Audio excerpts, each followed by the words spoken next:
नमस्कार मित्रों, मेरा चैनल मून नाड़ी नक्षत्र में आप सब लोग का हार्दिक स्वागत है। मेरा आज का जो विषय है वो है ये ओम प्रकाश जिंदाल, जो बहुत बड़ा इंडस्ट्रियलिस्ट है, जिंदाल ग्रुप ऑफ इंडस्ट्री का फाउंडर है। तो उनका हॉरोस्कोप एनालिसिस करेंगे। तो यह हॉरोस्कोप पे देखेंगे क्या इनका जो लग्न है वो सिंह लग्न है। लग्न में बुध बैठा है। लग्न की सेकंड हाउस कन्या राशि में शुक्र बैठा है। थर्ड हाउस में केतु बैठा है। फिफ्थ हाउस में शनि और चंद्रमा दोनों ग्रह बैठा है। और नवम भाव में राहु बैठा है। दसम भाव में मंगल बैठा है। 11 भाव में गुरु बैठा है। और द्वादश भाव में सूर्य बैठा है। तो इनका ये बर्थ चार्ट या जन्म कुंडली है और यह डेट ऑफ बर्थ दिया हुआ है। टाइम ऑफ बर्थ भी दिया है, time and place of birth ये हिसार हरियाणा दिया हुआ है। तो इस हॉरोस्कोप में क्या इम्पोर्टेंट पॉइंट्स है और उनका जीवन का जो वृत्तांत है उसके बारे में हम थोड़ा बहुत एनालिसिस करेंगे। तो यह देखिए, जो 9 ग्रह है, यहाँ से शुरू करके जो 9 ग्रह है, ये 9 ग्रहों 8 राशि में द्वादश राशि के अंदर 8 राशि में बैठा हुआ है। इसलिए अगर कोई भी हॉरोस्कोप में या बार्थ चार्ट में जो 9 प्लैनेट्स है, जितना विस्तृत रहेगा, जितना ज़्यादा राशि में फैला रहेगा, उतना ही अच्छा रिजल्ट देता है। तो ये जो जो 9 ग्रह 8 राशि में बैठा है, इसको माला योग कहते हैं। इसको कहते हैं माला योग। 9 प्लैनेट्स इन 8 साइंस, इसको माला योग कहते हैं। तो ये एक बहुत बड़ा योग है, जिसके कारण इन ओम प्रकाश जी बहुत बड़ा इंडस्ट्रियलिस्ट बना। इसके अलावा अगर लग्न में देखेंगे तो बुध बैठा है। कहते हैं अगर लग्न में बुध बैठ जाए तो सर्वरिष्ट नाशक होता है। सर्वरिष्ट नाशक, समस्त प्रकार का बाधाएं, ऑब्स्टेकल्स जो है और रिष्ट जो योग बनता है उसका नाश हो जाता है। तो लग्न में या लग्न में बुध बैठा। और देखिए जो सेकंड हाउस कन्या राशि और 11 भाव 11th हाउस मिथुन राशि, दोनों का जो अधिपति है और मतलब धनेश और 11 भाव का अधिपति बुध, वो बुध कहाँ है? ये लग्न में बैठा है। इसलिए 11 से और द्वितीय भाव से सेकंड हाउस से और 11 भाव से धन देखा जाता है।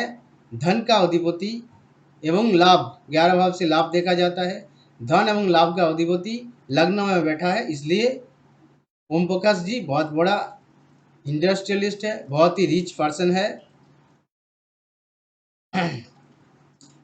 तो यह ये मिला। इसके साथ देखिए जो नवम भाव के अधिपति सिंह लग्न के योग कारक ग्रह जो है मंगल, चतुर्थ भाव के अधिपति एवं नवम भाव के अधिपति मंगल दसम में बैठा है। तो दसम में ऐसे ही दसम में मंगल दिग्बल प्राप्त होता है और यह सिंह लग्न के लिए राज योग कारक ग्रह भी है। तो इसलिए मंगल नवम पति एवं चतुर्थ पति एवं नवम पति मंगल दसम में बैठ गया, मतलब एक राजयोग बन गया। ऐसे नवम पति दसम में बैठ जाता है तो ये बहुत बड़ा राजयोग होता है। और दसम, देखिए दसम में मंगल बैठा है। दसम में मंगल दिग्बली हो गया और मंगल से धातु देखा जाता है।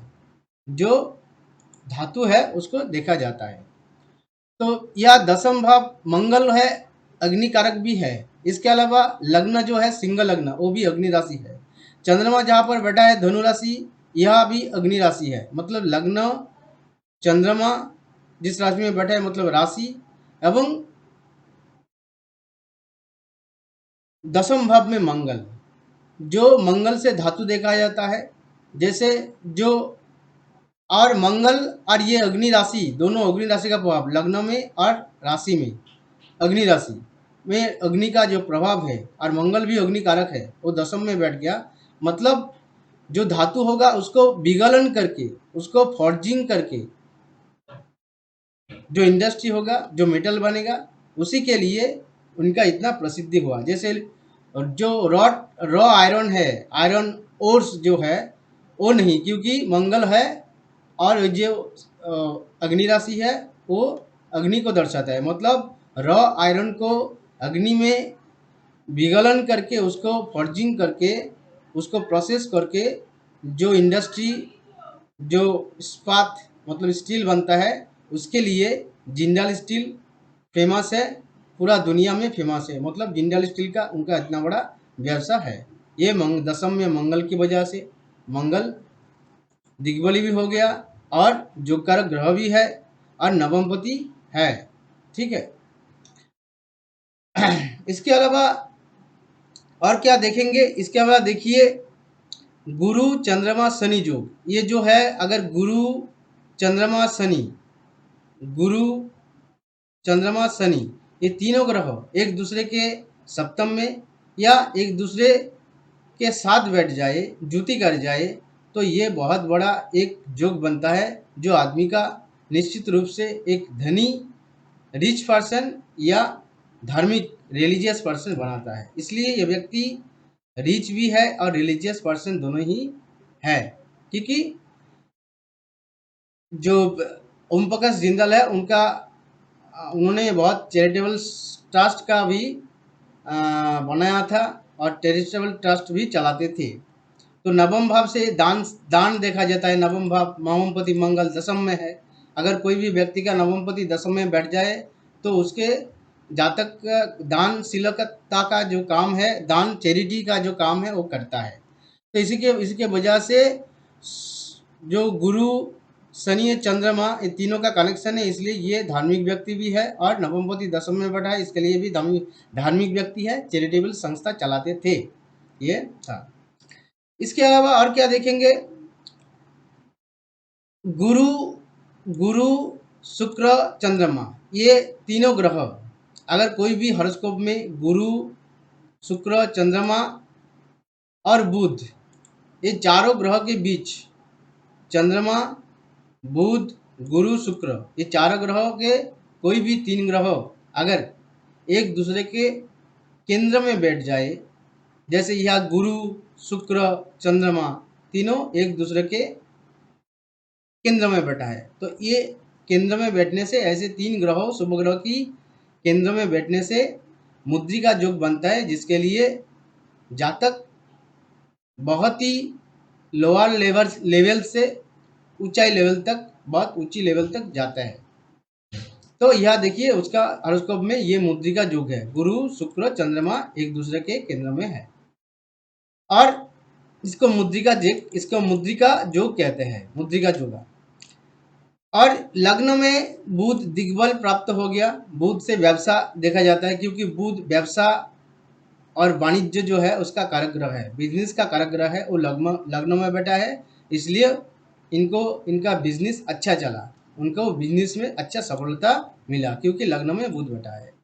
और मंगल दशम भाव में दिग्बली है, तो मंगल दशम भाव में दिग्बली ये दिखाया, जिसके लिए उनको दशम भाव मंगल रिलेटेड जो कर्म है, प्रोफेशन है, वो बिजनेस है, उसमें बहुत ज़्यादा सक्सेस मिला। मतलब आयरन जो रॉ आयरन है, मतलब आयरन ओर्स है, उसको विगलन करके स्टील इंडस्ट्री बनाया। और नारी ज्योतिष के अनुसार अब उसको ये तो उनका ये सक्सेस देखा है, लेकिन उनका जो डेथ हुआ था वो एयर क्रैश, प्लेन क्रैश में, हेलीकॉप्टर क्रैश में उनका डेथ हुआ था। तो ये डेथ का कारण क्या है, इसको देखेंगे। तो यह देखिए डेथ का कारण यह देखिए, गुरु शनि चंद्रमा तीनों ग्रह एक दूसरे के सप्तम में बैठा है। मतलब नाड़ी ज्योतिष जो है उसका हिसाब से गुरु चंद्रमा शनि तीनों का लिंक हो गया। गुरु से जातक को देखा जाता है, मतलब जातक खुद व्यक्ति, और चंद्रमा से यात्रा देखा जाता है, और शनि से मृत्यु देखा जाता है, शनि से मृत्यु देखा जाता है। इसलिए जातक का यात्रा कालीन समय में मृत्यु हुआ, जब यात्रा कर रहे थे जातक तब उसको मृत्यु हुआ। तो इसलिए ये जो गुरु चंद्रमा शनि का जो कनेक्शन है, लिंक है, ये दर्शा रहा है।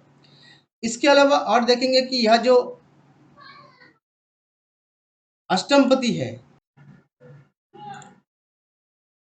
तो यह देखिए जो है क्या, इसमें सिंह लग्न का जो अष्टमपति है गुरु, गुरु 11 भाव में मिथुन राशि में बैठा है। मिथुन राशि जो है एक वायु राशि है। गुरु अष्टमपति गुरु एक वायु राशि मिथुन राशि में बैठा है। अष्टम से मृत्यु या डेथ देखा जाता है और वायु राशि में गुरु बैठा है, अष्टमपति गुरु बैठा है, इसलिए जातक का जो मृत्यु हुआ वो हेलीकॉप्टर क्रैश में, मतलब हवा में, मतलब वायु में उसका मृत्यु हुआ, हवा में हुआ, जमीन में नहीं, जमीन के ऊपर। तो ये जो है ये फार्मूला हो गया। तो ये जो इसका मृत्यु का जो कारण है और इस मृत्यु का लिए जो परिस्थिति है, जो एनवायरमेंट है, वो यह से हम लोग देखा है। और इसके अलावा और देखिए जो सप्तमपति है, सप्तमपति शनि, सप्तमपति शनि और अष्टमपति गुरु, सप्तमपति शनि अष्टमपति गुरु, ये दोनों एक दूसरे के सप्तम में है। और उसके साथ चंद्रमा भी जो द्वादशपति है, चंद्रमा द्वादशपति, ये लग्न है सिंह लग्न, उसका द्वादशपति कर्क राशि उसका अधिपति चंद्रमा, ये तीनों सप्तमपति शनि, अष्टमपति गुरु और द्वादशपति चंद्र तीनों एक दूसरे के सप्तम में है। मतलब यह भी ये तीनों लिंक हो गया। तो ये देखिए अगर सप्तम से यात्रा देखा जाता है, सप्तम भाव से सप्तमपति से सप्तम भाव या सप्तमपति से यात्रा देखा जाता है, गुरु जो अष्टमपति है जहाँ से मृत्यु देखा जाता है, अष्टमपति से मृत्यु देखा जाता है। और लग्नपति जो स्वयं व्यक्ति है, लग्नपति वो भी द्वादश में बैठा है। द्वादश भी यात्रा कारक ग्रह है और द्वादशपति सप्तमपति और अष्टमपति तीनों का कनेक्शन है। मतलब यात्रा के दौरान एक से दूसरे जगह जाने के समय में उनका ये डेथ हुआ, तो ये उनका मृत्यु का एनालिसिस है। तो दोस्तों मेरा ये छोटा सा वीडियो मैं आप लोग के सामने पेश किया। अगर ये मेरा छोटा सा वीडियो आप लोग का अच्छा लगे, आप लोग लाइक कीजिए, शेयर कीजिए, कमेंट कीजिए। और मेरा जो छोटा सा चैनल है मून नाड़ी नक्षत्र, इस चैनल को आप लोग अवश्य ही सब्सक्राइब कीजिए। नमस्कार।